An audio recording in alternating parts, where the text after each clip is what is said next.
Hi, this is Mark Wiltshire. Thanks for joining me for another episode of the Explore Finland radio show. And this week, you get to hear me indulging my sweet tooth when I was invited a month or two ago to visit my new friend, Päivi Virtaniemi, at her ice cream factory.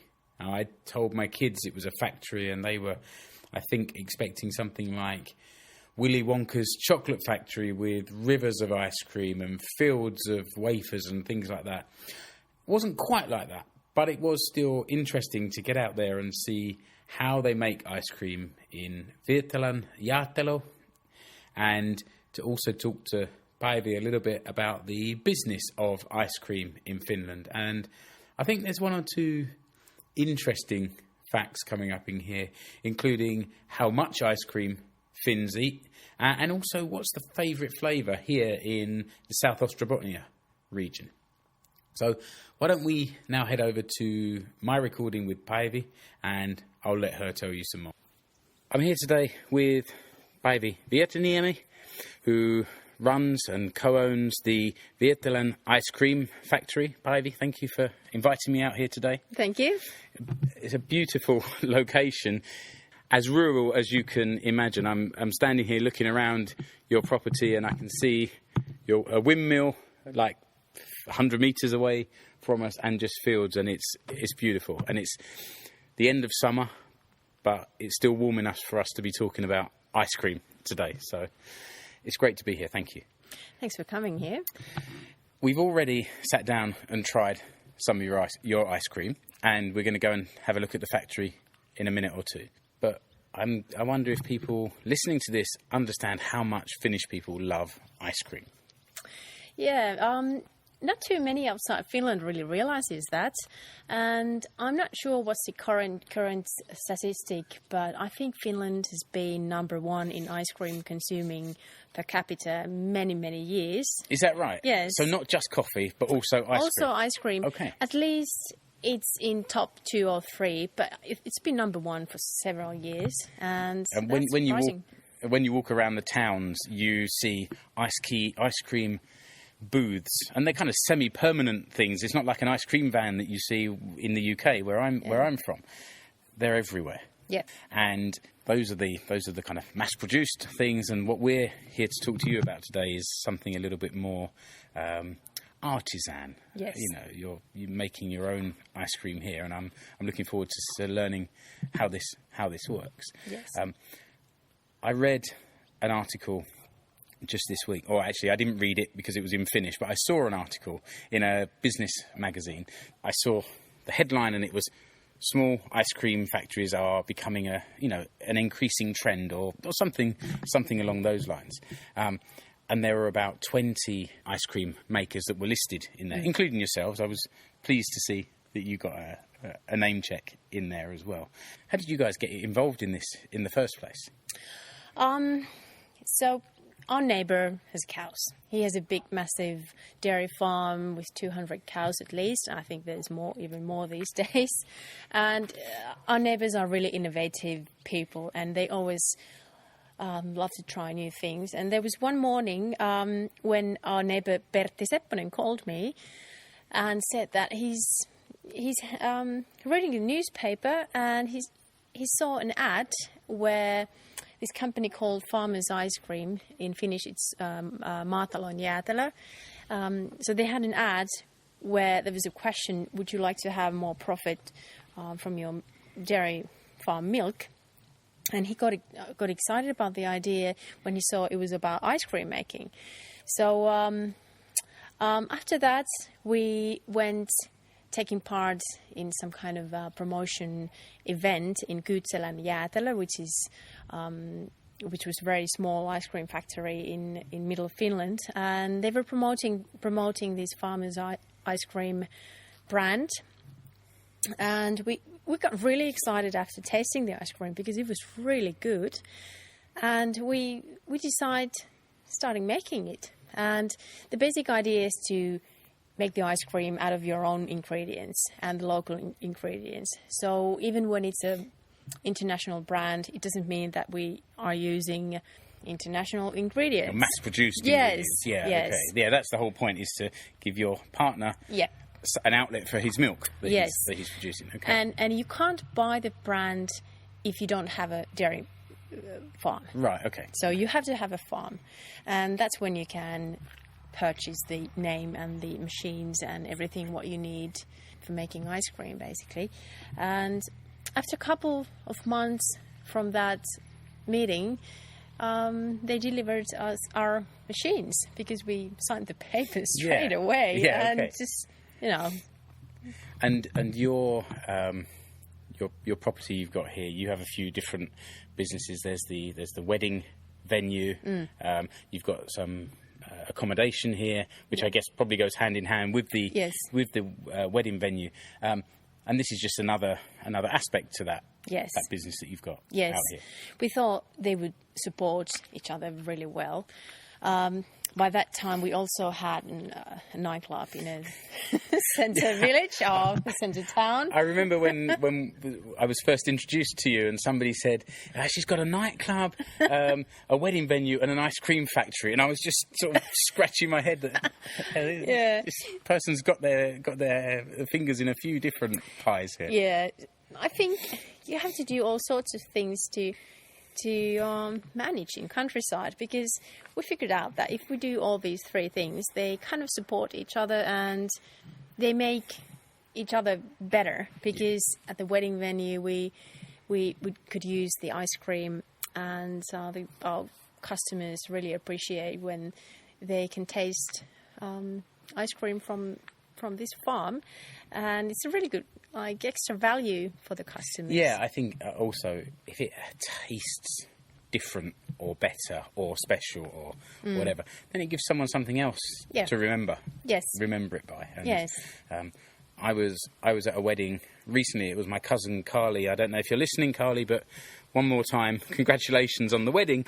The dessert at their wedding was they organised for an ice cream van to come and serve people ice creams. And I get the feeling that this was kind of a similar kind of concept to yours, that it didn't taste like regular mass-produced ice cream. And it was special, and we'll never forget that as well. So I guess that's the same kind of thing that people get when they come here. Yes, and people are usually pretty excited when I tell that this ice cream is made in this exact building where you're standing right now, and the meal comes from the neighbour, which you can see in that direction. So I think that's a natural reaction again to modern day mass-produced, mass-consumer. Yes, everybody, there's more and more. I want free range. I want organic. I want local, and your product kind of caters for most of those things at least in some way. Yes, or other. yes. So how much ice cream are you selling every year, or how much are you producing every year? All the years are pretty different. At first, we started really, really small because we didn't have clients. Yeah. So we had to start building our network. And I think in the first year, we maybe sold maybe 500 or 700 litres. Yeah. So that's a really small amount. But the next year, I think we made it 5 or 6 times that amount. Okay, yeah.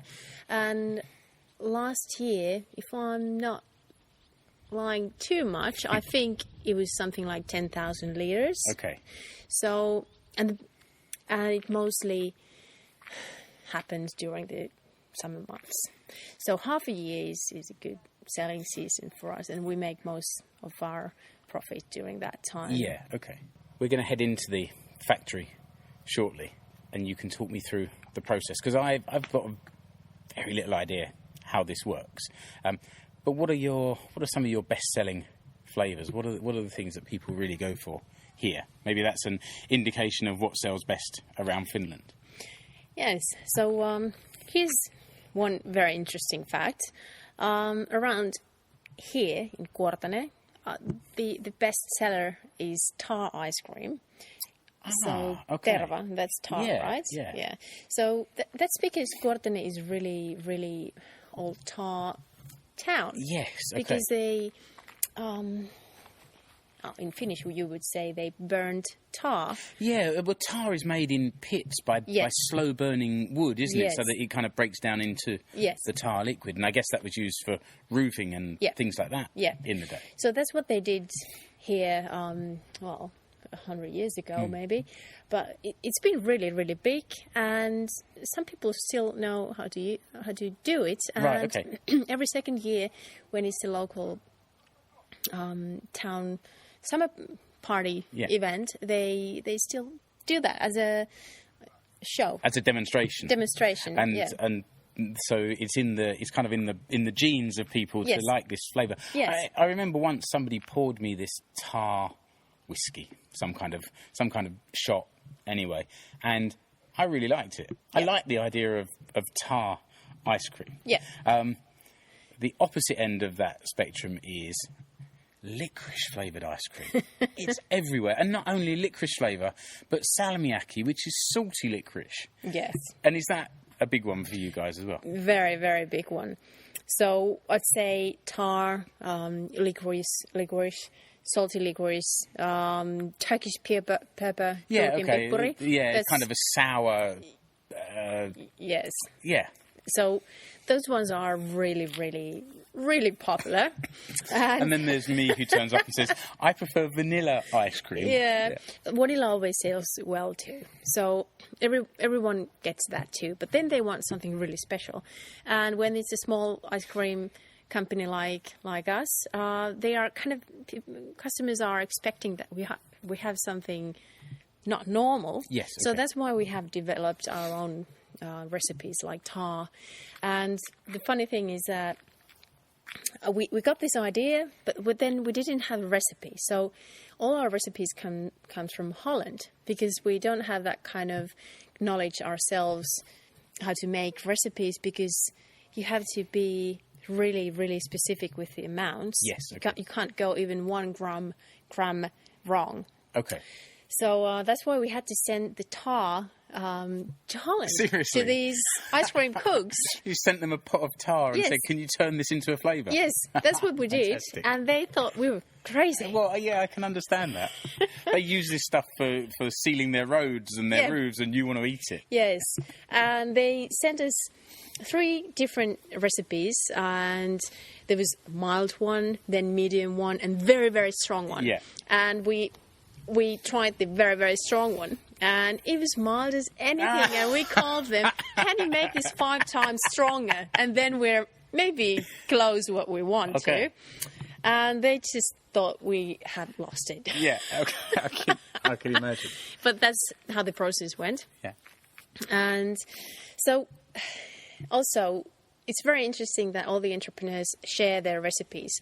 So we get recipes from France and Germany, and French love their fish ice cream. That's one ice cream recipe we have. Never tried that because I don't think we would like it. That sounds pretty weird as well. I would say that's weird. And the German love...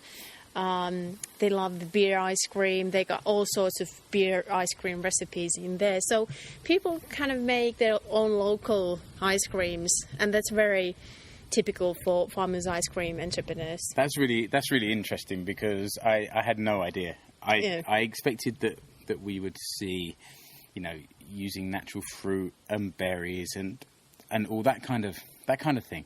I had no idea we were going to be using construction materials and fish and alcoholic drinks and things like that. Yeah. So. But obviously that's just one part of everything. We use berries and all that too, because people need that too. Yeah. But then we like to be a little crazy too. Okay. So that's the part we like. That's interesting. I think what we'll... maybe what we should do is head over to the factory and take a look, and you can continue my education. Okay, let's go. So, tell me about the process. How does it start? We have one person making the ice cream 5 days per week, and she starts the day by collecting the fresh milk from the neighbour's farm.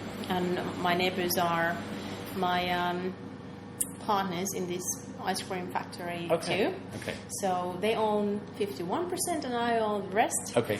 And so we are equal partners, and that's why they are offering the milk and the places at my farm. And the milk is collected each morning? Each morning. Okay. And it's fresh milk. She collects the milk straight from the tank and brings milk here in the factory with the buckets. We've got some stainless steel pails there. They're not quite traditional milkmaid pails, but not far off. So she carries it from the next door farm. Yep. in those buckets. Yes. Fresh from the cow. Yep. Yeah. That's a good start to Yeah. the process. Okay. It's a really good start. And we're looking at this table here. It's a stainless steel table with lots of stainless steel equipment. It looks a bit like a surgeon's table in a hospital. These are the tools of your trade? Yes. Okay. We have to wash them really carefully after every day, so that's why they are on the table right now, because they need to dry freely. Of course, to keep them clean and hygienic, yeah. Yeah. So the first thing the ice cream lady does in the morning after collecting the milk, she puts all the parts back in the machine and starts disinfecting the machine with very hot boiling water. Okay, yeah. And then she starts making the mixture, and she puts one batch of ice cream is 10 liters, Okay. and she mixes all the ingredients in a bucket. And those ingredients are obviously the milk from the farm. Yeah, it's milk. I can actually tell you from the recipe. So here's double chocolate ice cream recipe. It there goes fresh milk, 3,322 grams. So it's really, you have to be really sharp with the amount. Yeah, okay. And then there's cream, which is 40% fat cream, and there's 1,098 grams of cream. Then there's egg yolk, 1,080 grams, and then thing called anglaise. That's mixture with sugar and Johanneksenleipäpuu, which I cannot say in English. No, that's okay, because I'll look up the word, any Finnish words, and put them in the show notes so that people can see exactly what these things are. Yes. Because I don't know all of these words, and when I come and visit somewhere where it's quite technical like this, then that's okay. It's basically a powder made out of tree. Okay. And that's the basic ingredient of the ice cream. And that helps the mixture set. Yes. Yeah, okay. Yeah. And it depends what kind of ice cream she makes. In this chocolate ice cream, she puts chocolate syrup. But if she wants to make strawberry ice cream, she forgets all the syrups and just puts fresh berries in it. Oh, really? Yes. Okay. Yeah. So some ice creams don't have any kind of artificial ingredients at all, but some of them has, because we've got more than 2,500 recipes. So really? Yes. Okay. So there's a really big scale. Wow. But we like to do the ice creams without artificial ingredients, because Make it obviously as natural it's as natural, and we like to sell those ones. Okay. So she makes the mixture in these buckets, these pails, and then that comes over to the machine that we're standing in front of here now. Yes. So there's two big cylinders in the ice cream making machine, and the upper one heats up the mixture, and it also pasteurizes the milk. So the machine heats the mixture really hot. And pasteurising kills all the any bacteria or anything that should be in the milk. Yes, it kills all the bacteria. And actually, you have to do that too because of the Finnish law. Okay. We couldn't be able to sell the ice cream without this kind of process. Otherwise, is it kind of considered raw milk? Yeah. Yeah, okay. Yeah. And there are health and safety. Yeah, and you need a special license to sell raw milk. So that's why we do it like this. Yeah, okay. And so the machine spins the mixture in it for maybe 10 minutes and pasteurizes it.